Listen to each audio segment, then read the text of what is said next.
para doon sa mga magtatanong at bigay natin sa ating presidente. Maganda po itong since nabanggit naman po ni Brother Comer yung Revelation 18 yata. Mula po kay Dexter Tejada, ang kanya pong question is, actually hindi po question, parang siguro konting explanation sa fourth angel's message sa Revelation 18. Kasi daw po ito po ay clinic-claim ng mga reform na sila daw ang katuparan nitong Revelation 18. So, baka bigyan niyo po ng konting, maikli or explanation. Ay, walang problema, Sister Susan, kung gusto nilang angkinin itong katuparan ng Revelation 18 sa kanila na ito. walang kahirap-hirap kausap eh. Diba? Madali naman pala kausap. Sigiin niyo na daw po. Sino ba ang subject dito, mga kapatid? Ang subject dito, yung dakilang Babylonia na pababagsakin ng Diyos. Ay, kung inaangkin nyo na yan, katuparan sa inyo, okay lang, walang problema. Ayan, Brother Dexter, bigay mo na sa kanila. Baka kasi ang gusto nilang sabihin ay sila yung katuparan ng sisigaw na kung sino yung Babylonia. Kaya, hindi. kasi sinasabi nga nila kung sino yung Babylonia at tayo daw yon. Kaya yung anghel doon sa verse 1, tingnan nga natin yung verse 1, ay sila daw yon. Ay, sila yung anghel, Brother Johnson. Sila yung anghel. Sila yung sisigaw. Sabi, tingnan natin sa verse 1. Ala tuloy yung Babylon kanila. Madaling kausap pagka gano'n eh. 18. Madali lang naman yan eh. Kung gusto nilang angkinin, sige. Verse 1. Ayan, sabi kasi rito, pagkatapos ng mga bagay na ito ay nakita ko ang ibang anghel na nananaog mula sa langit na may dakilang kapamahalaan at ang lupa ay naliwanagan. Naliwanagan ng kanyang kaluwalhatian. So, yan ang gusto niya sabihin na sila yan at sila yung magsasabi kung sino at ang nangyayari sa Babylon. Kaso, naunahan na natin eh. Napiliwanag na natin, Brother Gomer.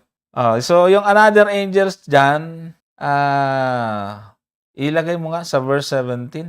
At hindi pala sa verse 17. Ito po ay yun din yung tinutukoy sa chapter 14, verse 9 to 11.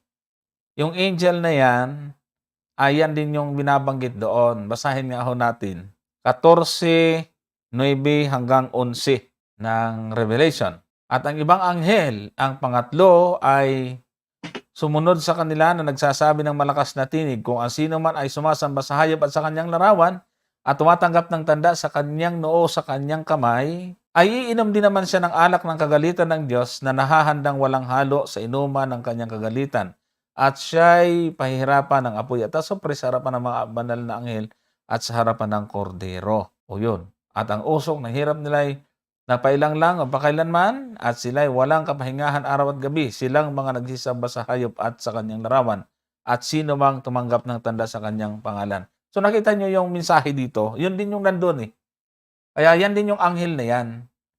3 anghel lang, wala na pong pang-4. Ang iglesia po ay hanggang pang-7 lang, wala na pong pang-8. Sinobrahan na nila yung anghel, pati yung church, sinobrahan din. Kasi, iba pa yung reform sa Laodicea eh. May pang-4, may pang-8 iglesia. Nasobrahan naman sila, sobrang ganado eh. So, hindi po yan. Yan po yung ibig sabihin po yan. Yan din yung angels na yan. Angel na yan. Hindi ko mo binanggit another, pang-4 yan. Okay. So, punta na lang po tayo sa next. Ito naman po mula kay, parang wala naman po nagre-raise ng hands, no? So, doon na lang po tayo kay question ni Brother Mark Ruel Lovete. Ano po ang ibig sabihin ng John 10:34 and 35? Sige, basahin natin. John 10:34. 10:34-35. Sinagot sila ni Jesus, hindi ba nga nasusulat sa inyong kautusan? Aking sinabi, kayo'y mga Diyos. 35. Kung tinawag niyang mga Diyos, yaong mga dinatna ng salita ng Diyos at hindi mangyayari sirain ang kasulatan. So, yung tanong ay, bakit sinabi ito ng Panginoon, mga kapatid? Bakit binanggit ito ng Panginoong Hesukristo? Ito po ay patungkol o pinapatungkol o sinagot ng ating Panginoong Hesukristo doon sa mga kumukwestiyon sa kanyang otoridad, sa authority na ginagawa ng ating Panginoon.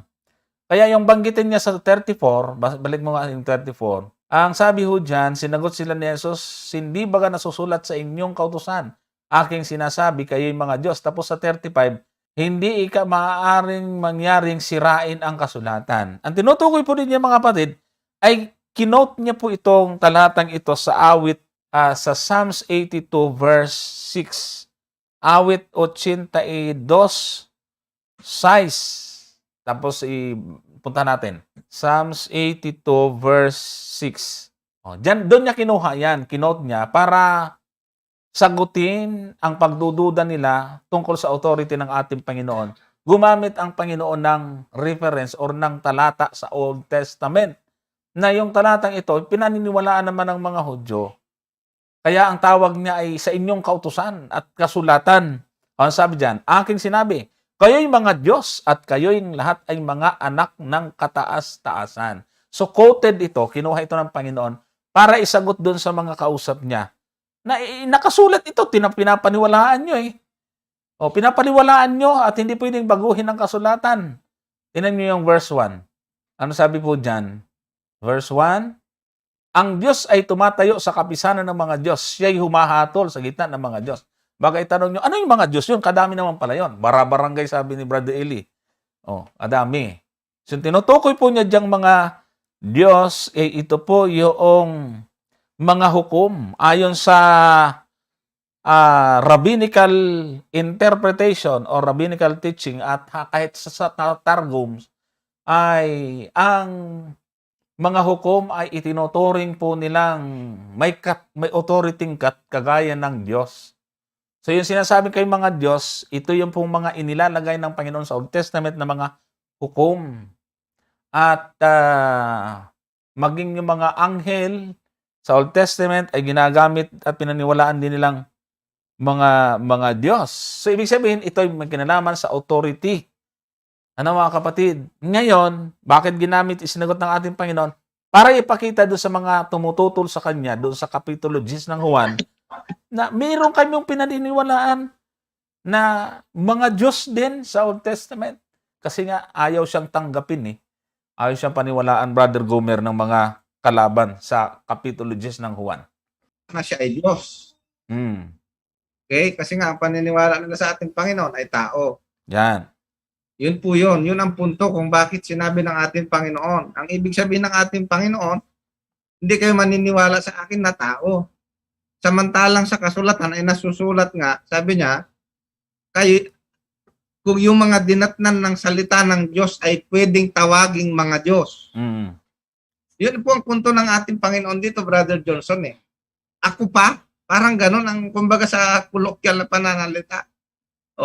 Kung yung mga yun nga ay pwede yung tawaging Diyos ayon sa kasulatan. Sasabihin nyo ba sa anak?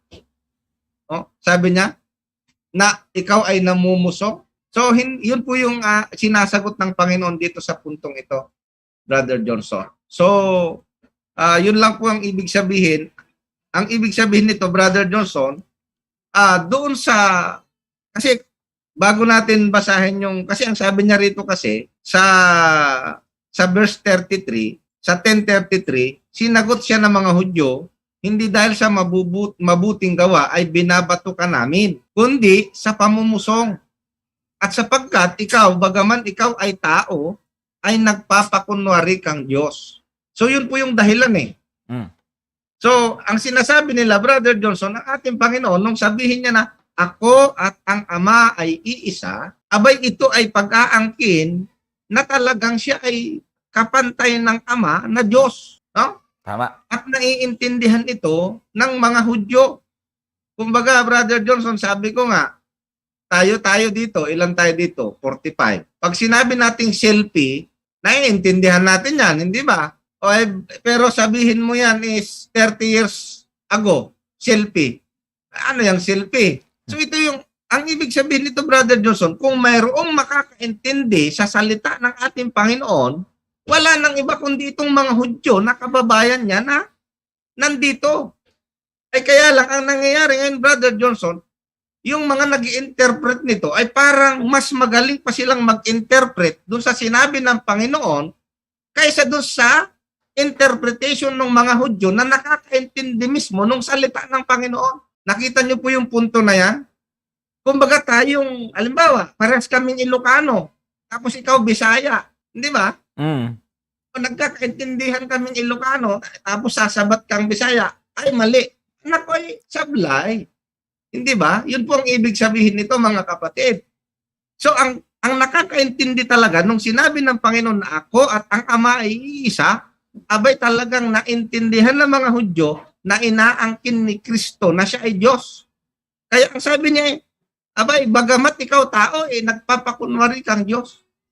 Kaya ang sagot ng Panginoon, kung sa kasulatan nga, sabi niya, yung dinatnan lamang ng salita ng Diyos ay maaaring tawaging Diyos. Ako pa. That's the point, mga kapatid. Yun po yung ibig sabihin ng ating Panginoon dyan. Okay, next. Okay, meron pong nagre-raise ng hand si Daddy David. Sige po, papasukin po natin siya. Brother David. Okay, good evening po sa ating lahat, mga classmate, pati na rin po sa mga nanonood. Ang question ko po, Brother Johnson, regarding po sa special resurrection. Kailan po ito mangyayari, on or before the second coming?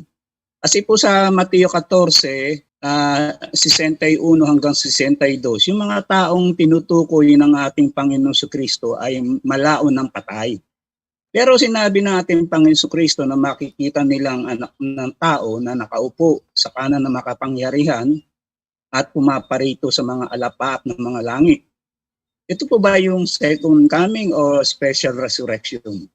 Yun lamang po. Ano po yung sinasabi niyong talata na makikita nilang Panginoon na pumaparito nasa mga alapaap? Marcos 14, this is Marcos 14, Okay. 61 hanggang 62. Marcos. Okay.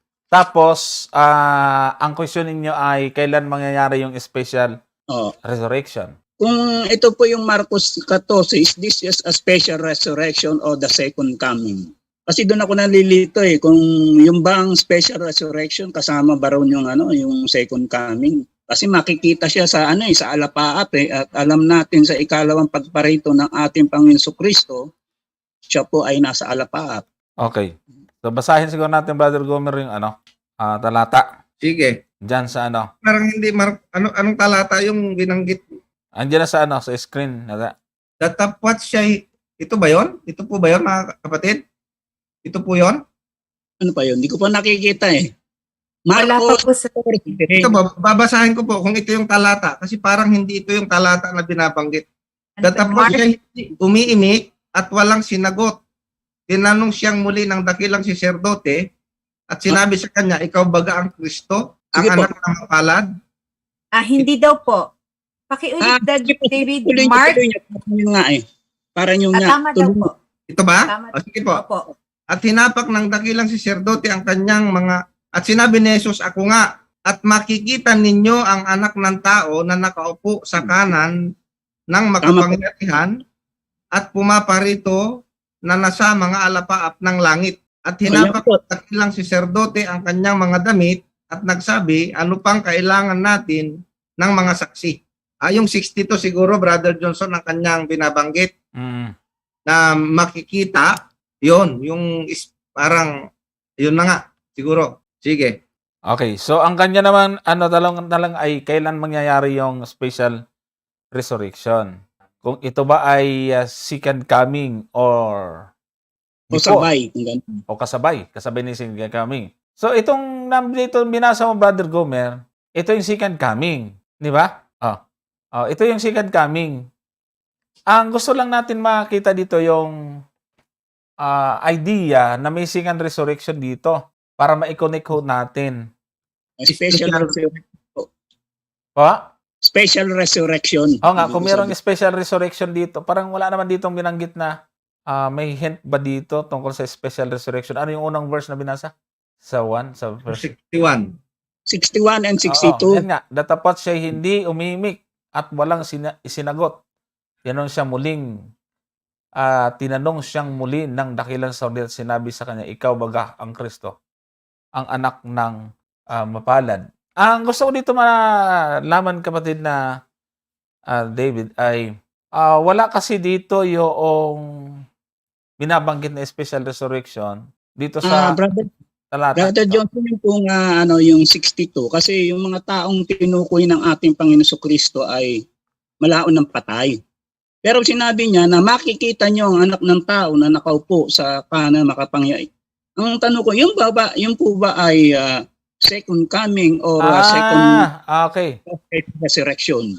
Oo. Yun lang po. O kasi, yung tinutukoy dito ng Panginoon, ang ibig po sabihin, sa 62 kasi, makikita ninyong ang anak ng tao na nakaupo sa kanan ng makapangyarihan at pumaparito na sa mga alapaap.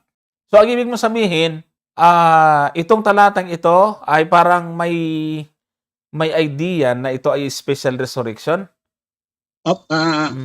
Parang ganon ang yata. Opo. Sandali. Opo, ganun nga po. Ayan. Okay, kasi yung special resurrection kasi, hindi ito ang ginagamit po nating talata tungkol sa special resurrection. Okay. Sa bagay, mayroong magandang punto dito, Brother Gomer nga naman. Kasi yung kausap niya rito, mga saserdote. Di ba? Yung mga saserdote, at sinabi ng Panginoon, na parang sinabi ng Panginoon dito sa mga saserdote, makikita ninyo yung pagdating ng Ng anak ng tao. Oo. Na nasa Tika ha, titingnan ko nga yung ating sagot dito.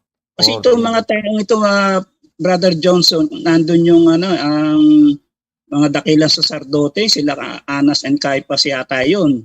Alam okay, natin nakuha ko na. Mga matuwid na tao. Tama. Okay.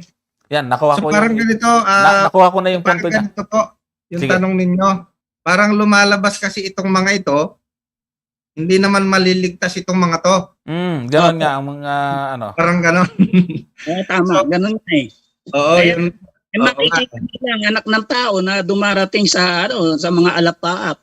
Actually Kasi- po, meron ding meron ding kaakibat na talata yan dito sa Revelation 1, verse Okay. 7. Kung titingnan po nyo yung Revelation 1, verse 7, Opo, ay pareho din po yung idea na ibinibigay dito, na ang sabi rito narito siya ay pumaparitong nasa mga alapaap at makikita siya ng bawat mata at nang nagsiulos sa kanya. O, di ba? At ang lahat ng mga angkan sa lupa ay magsisitaghoy dahil sa kanya, gayon din siya nawa. So pati yung nagsiulos sa kanya pagdating makikita siya. Opo. Tama. So lalabas, maliligtas ba yon? Parang ganun yung question dito. Yun ang hindi talaga natin alam, Brother Johnson. Oo nga. Hindi ba? Kasi doon sa declaration ng ating Panginoon, hindi natin alam kung ano talaga yung kanyang pakahulugan doon. Kasi nung sabihin niya kay Pedro din na hinihiling ni Satanas na liligligin ka pero ipinag-pray na kita. Ang sabi niya kay Pedro, so alam natin na si Pedro ay talagang nagsisi bandang huli. So hindi po natin alam ito. Aywan ko lang, Brother Johnson, kung ano yung declaration na ito by declaration na sila ay maliligtas o declaration ba ito na hindi siya. Yun ang kailangan nating alamin, no? Yung gusto ko lang malaman, kung yan ay ang special resurrection, para ba ito sa mga masasama na namatay na para saksihan nila yung ikalawang pagparito ng ating Panginoon Kristo? Oo, parang gano'n.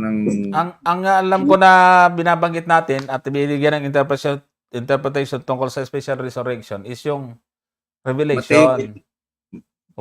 Oo, yung makikita siya pati yung mga nagsiulo sa kanya. At yan po talaga ay doon sa second coming, Brother Gomer, dahil nga sa binabanggit doon yung pagdating ng Panginoon, makikita po siya ng lahat ng tao. Pero yung interpretation po natin dito sa talata sa Marcos ay tiningnan ko na po yung ating mga explanation tungkol dyan. Hindi siya ginamit na special bilang part ng special resurrection. Second coming. Okay. Sige. Apo. Opo.